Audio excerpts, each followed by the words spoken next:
दोस्तों इस वीडियो पे बात करेंगे 12th बायोलॉजी का एक मोस्ट इंपॉर्टेंट क्वेश्चन जो कि है आपका मेंडल के नियम। तो आज के इस वीडियो पे आपको मैं बताऊंगा मेंडल के यहाँ पर जो 3 नियम हैं, इन तीनों नियमों को एक सिंगल वीडियो के माध्यम से हम लोग समझने वाले हैं और एकदम अच्छे तरीके से कैसे क्या कौन कौन से नियम में क्या चीज़ें बताई गई हैं, सारी चीज़ों को हम लोग पूरा एक्सप्लेन करने वाले हैं। ठीक है, तो आपको वीडियो में अंत तक बने रहना है और वीडियो को लाइक कर देना है। तो चलिए पहला नियम आपका यहाँ पर है प्रभाविता का नियम। ठीक है, तो समझते हैं लॉ ऑफ डोमिनेंस क्या होता है प्रभाविता का नियम। तो चलिए देखिए मेरे साथ यहाँ पर आपको बने रहना और अच्छे तरीके से मैं आपको पूरा समझाने वाला हूँ। ठीक है, तीनों नियमों को देखेंगे, 3 में से एक तो आपका 100% यानी कि 1 या 2 के लगभग आते हैं बोर्ड एग्जाम में और आपका 5 नंबर में ये क्वेश्चन बन सकता है। ठीक है ना, तो चलिए देखिए यहाँ पर लॉ ऑफ डोमिनेंस यानी कि प्रभाविता का नियम क्या होता है। ठीक है, तो इसमें क्या बताया गया थोड़ा सा देखिए, कहा गया कि इस नियम के अनुसार, ठीक है, जब एक जोड़ी विपरीत या विरोधी लक्षणों को ध्यान में रखकर क्रॉस कराया जाता है तो पहली पीढ़ी में केवल प्रभावी लक्षण ही दिखाई देते हैं। इसका मतलब ये है कि जैसे आपका मान लीजिए यहाँ पर कोई 2 विरोधी और विपरीत जो है जीन है, कहा गया ना 2 विरोधी एक जोड़ी लेंगे, जैसे कि यहाँ पर आप एक बार ले लिए कैपिटल टी। ठीक है, यहाँ पर आप पुष्प मान सकते हैं या आप मान लीजिए कि लाल पुष्प, या तो जैसे यहाँ पर हम लोग ले लिए स्मॉल टी, तो इनको हम मान लेंगे यहाँ पर जैसे कि सफ़ेद पुष्प मान सकते हैं।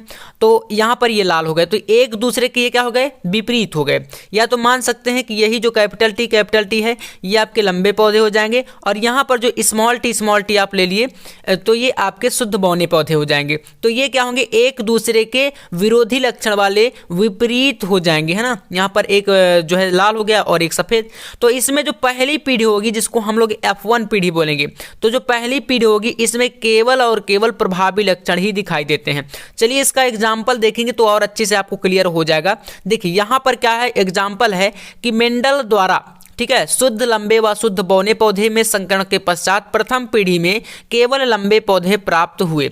जैसे अगर आप यहाँ पर इस स्ट्रक्चर को थोड़ा समझें तो बहुत अच्छे से आपको क्लियर हो जाएगा। यहाँ पर एक तरफ हमने कैपिटल आर जिसको हमने क्या माना, लाल पुष्प है। ठीक है, तो ये इसको बोलेंगे कि ये प्रभावी लक्षण है। जो आपका कैपिटल आर दिख रहा है ये प्रभावी लक्षण, या तो आप यहाँ पर कैपिटल टी ले लेते, ठीक है ना, तो ये आपके जो है शुद्ध लंबे पौधे हो जाते, तो ये भी आपका क्या होता है, प्रभावी लक्षण होता। अब यहाँ पर एक तरफ नजर डालें तो यहाँ पर शुद्ध सफेद पुष्प जो हैं इसको हमने स्मॉल आर से इस प्रकार से लिखा है। तो स्मॉल आर मतलब ये आपका होगा अप्रभावी लक्षण।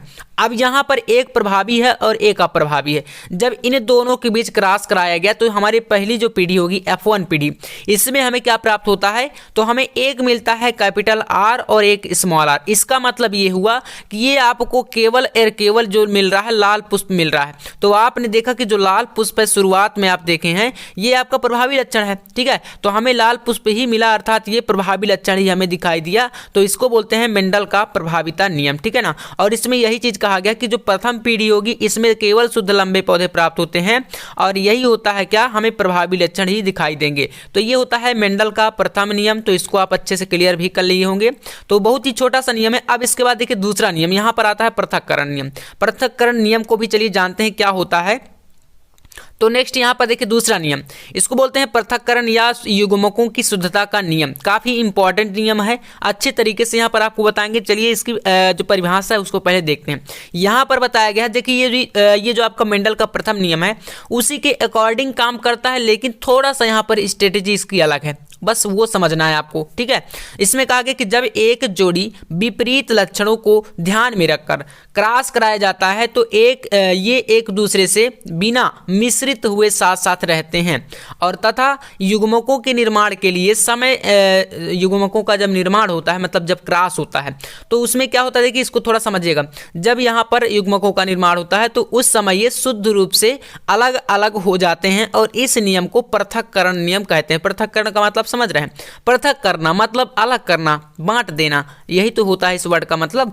तो चलिए ये तो देखिए आपकी परिभाषा हुई। परिभाषा को आप फिर से एक बार समझ लीजिए कि जब एक जोड़ी विपरीत लक्षणों को को ध्यान में रखकर क्रॉस कराया जाता है तो ये एक दूसरे से बिना मिश्रित हुए साथ साथ रहते हैं तथा युग्मकों के निर्माण के समय ये शुद्ध रूप से अलग अलग हो जाते हैं और इस नियम को पृथक्करण नियम कहते हैं। आइए एग्जाम्पल समझते हैं जिससे कि हमें बहुत अच्छे तरीके से क्लियर हो जाएगा। देखिए सबसे पहली बात यहाँ पर पृथक्करण नियम की क्रियाविधि क्या है, क्रियाविधि में ही आपका एग्जाम्पल आ जाता है, ठीक है ना। चलिए यहाँ पर समझिए, कहा गया है कि जब, अभी आप इस थ्योरी को पहले पढ़िए फिर उसके बाद मैं आपको यहाँ पर क्रॉस करके बताऊंगा, तब आप क्लियर हो जाएगा आपका, ठीक है।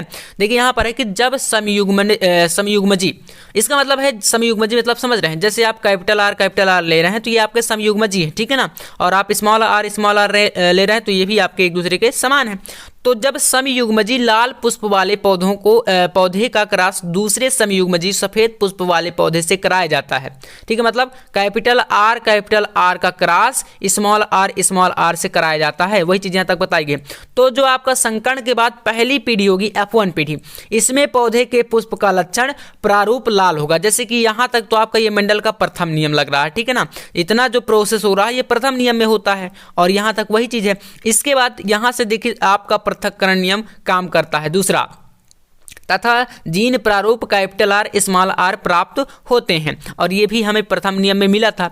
अब आइए, क्योंकि लाल रंग के जीन, ठीक है, लाल रंग का जो जीन है कैपिटल आर है, सफेद रंग के जीन स्मॉल आर पर प्रभावी होता है, इसीलिए तो हमें मिलता है कैपिटल आर और स्मॉल आर। लेकिन अगर यहाँ पर बात करें अगला, तथा जब आपकी दूसरी पीढ़ी स्टार्ट होती है F2 पीढ़ी, ठीक है, तो दूसरी पीढ़ी यानी F2 पीढ़ी में सफ़ेद रंग का प्रकट होना यह दर्शाता है कि सफ़ेद रंग का जीन जो स्मॉल आर है लाल रंग के जीन कैपिटल आर के साथ है लेकिन मिश्रित नहीं होता है, और इससे ये नए युग्मक बनते हैं और ये पृथक हो जाते हैं। जैसे यहाँ पर थोड़ा सा क्रियाविधि को समझिए, थोड़ा इसमें ध्यान देना, ठीक है। एक तरफ आपका यहाँ पर कैपिटल आर ये प्रभावी लक्षण है, जैसे कि हमने मेंडल जी का जो है प्रथम नियम देखा था। अब अगर देखें हम लोग सफेद यहाँ पर पुष्प की बात करें तो ये स्मॉल आर इसको अप्रभावी लक्षण बोलेंगे, और इन दोनों के बीच कराया गया, हमने क्रॉस करा दिया। जब इन दोनों के बीच क्रॉस कराते तो जो पहली पीढ़ी है F1 पीढ़ी, इसमें हमें देखिए लाल पुष्प ही मिला, मतलब कि लाल पुष्प हमें प्रभावी लक्षण ही यहाँ पर देखने को मिल रहा है, ठीक है, और ये आपका मेंडल का प्रथम नियम यहाँ तक काम करता है। अब इसमें थोड़ा सा इस आरेख को समझिए, यहाँ पर आपका आता है मेंडल का द्वितीय नियम, ठीक है, ये F2 पीढ़ी में। देखिए इसमें क्या होता है, ये आपका कैपिटल आर स्मॉल आर है, ये एक बॉक्स है यहाँ पर आपको दिख रहा होगा, ठीक है, इसमें एक कैपिटल आर यहाँ पर आ गया और एक स्मॉल आर इधर हो गया, और इधर से आप अगर आएंगे तो यहाँ से एक कैपिटल आर और एक स्मॉल आर, इस प्रकार से ये डिवाइड है, ठीक है ना। अब अगर बात करें तो देखिए जब आपका कैपिटल आर से यहाँ पर क्रॉस करेगा तो आपको मिलेगा कैपिटल आर, मतलब कि ये लाल पुष्प है और इसको बोलेंगे प्रभावी लक्षण, और अगर यही कैपिटल आर स्मॉल आर से जो है क्रॉस करेगा तो यहाँ से मिलता है क्या है आपका, ये मिलता है कैपिटल आर स्मॉल आर। इसी प्रकार से नीचे की लाइन में देखें तो स्मॉल आर कैपिटल आर से करेगा तो यहाँ पर कैपिटल आर स्मॉल आर मिलेगा, और फिर स्मॉल आर से करेगा तो यहाँ पर मिलेगा स्मॉल आर, यानी कि ये समयुग्मजी जीन मिलेगी। तो दो यहाँ पर आपको समयुग्मजी मिल रहे हैं और यहाँ पर ये पृथक हो रहे हैं, तो ऐसे में कहेंगे तो यहाँ पर ये आपके क्या हैं, जो दो पृथक हैं इनको बोलेंगे विषम युग्मजी जीन, और यही होता है पृथक्करण का नियम। तो यहाँ पर द्वितीय पीढ़ी को आप समझ गए तो समझ लीजिए दूसरा नियम भी आपको पूरा अच्छे तरीके से क्लियर हो जाएगा, और ये बहुत ही इजी है। देखिए इसमें कुछ खास ऐसा तो है नहीं कि आपको समझ नहीं आएगा, ठीक है।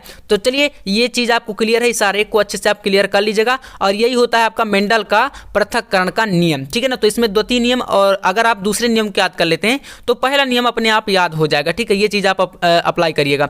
देखिए यहाँ पर थर्ड लॉ, तीसरा लॉ है आपका यहाँ पर स्वतंत्र अभिव्यूहन का नियम, ठीक है। स्वतंत्र अभिव्यूहन क्या होता है, इंडिपेंडेंट असॉर्टमेंट। तो चलिए इसको समझते हैं, यहाँ पर इसका थ्योरी क्या है, थोड़ा सा यहाँ पर ध्यान देंगे। तो इसमें कहता है कि जब दो या दो से अधिक विपरीत लक्षणों वाले पौधे के बीच क्रॉस कराया जाता है, इसमें लक्षण भी लिए जाएंगे, ठीक है। अभी तक हम लोग क्या करते थे, केवल जैसे कि लाल पुष्प हो गया, सफ़ेद पुष्प हो गया, अब यहाँ पर आप उसका आकार और कलर के साथ साथ दोनों चीज़ें लेंगे। तो कह रहा है यहाँ पर कि जब दो या दो से अधिक, तो भी हो सकते हैं, दो से अधिक भी हो सकते हैं, विपरीत लक्षणों वाले पौधे के बीच क्रॉस कराया जाता है, तो इन लक्षणों की वंशागति स्वतंत्र रूप से होती है। स्वतंत्र रूप समझ रहे हैं, इंडिपेंडेंट, ठीक है ना। तो स्वतंत्र रूप से होती है, अर्थात एक लक्षण की वंशागति दूसरे लक्षण की वंशागति को प्रभावित नहीं करती। ठीक है, चलिए यहाँ पर थोड़ा समझेंगे इसका जो है ग्राफ। देखिए क्या कहा गया है यहाँ पर। अभी तक हमने यहाँ पर कलर ले रहे थे, जैसे कि प्रथम और द्वितीय नियम हमने देखा, तो यहाँ पर कलर को हम देख रहे थे, सफेद पुष्प हो गया, लाल पुष्प हो गया। लेकिन यहाँ पर अब कैपिटल वाई और स्मॉल वाई वाई मिल रहे हैं। ठीक है, इसका मतलब ये इसका आकार, जैसे यहाँ पर कैपिटल वाई हो गया तो ये आपका हो गया पीला और गोल। ठीक है ना, तो ये हो गया आपका। और इधर देखें तो स्मॉल आर और स्मॉल वाई वाई, तो ये आपका झुर्रीदार और हरा हो गया। इन दोनों के बीच करा रहे हैं हम लोग क्रॉस। जब क्रॉस कराएंगे तो जो पहली पीढ़ी होगी F1 पीढ़ी, इस पीढ़ी पे आपको एक कैपिटल आर और एक स्मॉल आर, मतलब कैपिटल आर स्मॉल आर मिला, और इससे कैपिटल वाई और एक स्मॉल वाई, मतलब स्मॉल वाई कैपिटल वाई मिल गया। तो ये जो आपका लक्षण मिलेगा ना, ये आपका यहाँ पर यही दिखाई देगा, गोल और पीला ही। ठीक है, तो जो आपका ये प्रभावी लक्षण है, ये आपका प्रभावी लक्षण ही दिखाई देता है। इसे बोलते हैं स्वतंत्र रूप से प्राप्त होना, मतलब स्वतंत्र अभिव्यूहन का नियम। ठीक है, तो देखिए यहाँ पर कुछ ज़्यादा इसमें है नहीं, यही आपका यहाँ पर थर्ड लॉ है, तीसरा नियम है। तो इसको आप क्लियर तरीके से समझ लीजिएगा। प्रत्येक नियम में आपको ये जो ग्राफ है इनको जरूर बनाना है। तो स्वतंत्र अभिव्यूहन का हो गया, और ये आपका दूसरा वाला। इन ग्राफ को अच्छे से अगर क्लियर कर लेंगे तो ये नियम आपको आसानी से समझ में आ जाएंगे, बहुत ही इजी हैं।